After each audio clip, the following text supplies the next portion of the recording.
Hi, I'm Olga and we're in the city of St. Petersburg, and we want to keep St. Petersburg local.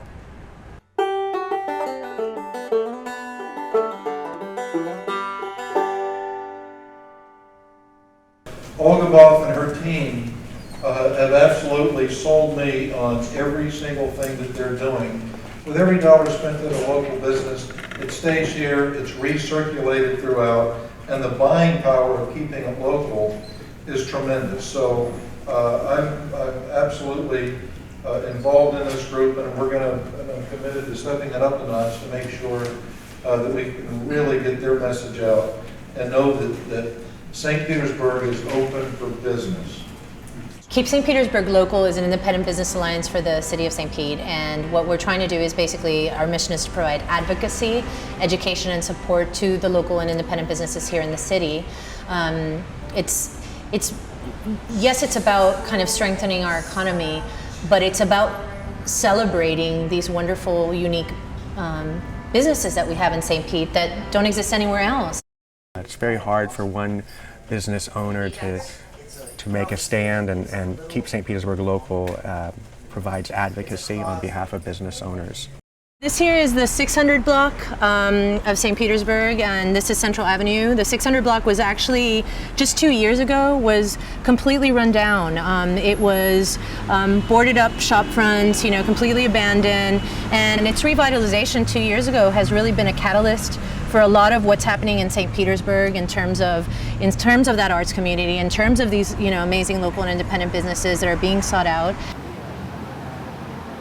To have a unique flavor for the city of St. Petersburg, in order for that to happen, we have to have small independent businesses that are able to create their own energy that isn't just chains that you would see at every single city. So here next to Collective is Pale Horse, and this is owned by Chris Parks, who is just one of the most amazingly talented and phenomenal graphic artists.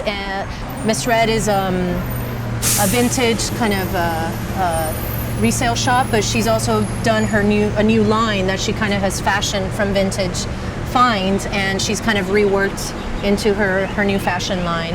So this is the kind of stuff that happens. We want to provide a support group for those businesses. We want to help if those businesses are facing issues, either with our local government, in our local media, and we believe that the strength in numbers really is what's going to make change, and so that's why we started this.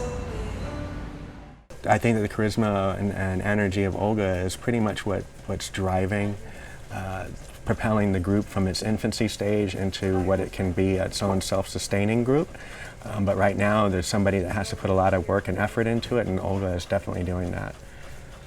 I was raised in Miami, in Little Havana, as a child of Cuban immigrants, and from the age of 7 I worked in a local business. I worked in my family business, and we grew up there, and I just think that there's something so special about that. And so what ended up happening was that I left the US, I lived in Europe for a decade, and when I came back, I didn't recognize this country in terms of everywhere looked the same. I just thought that wasn't right. And then I moved to St. Pete 4+ years ago, and I fell in love with the city.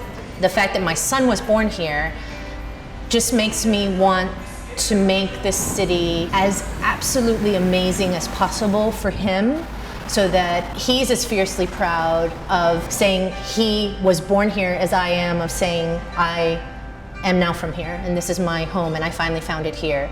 So anything that will improve the city, will make it better, that's what I'm about, that's what I try and do. If it wasn't for Olga, this would not be happening at all.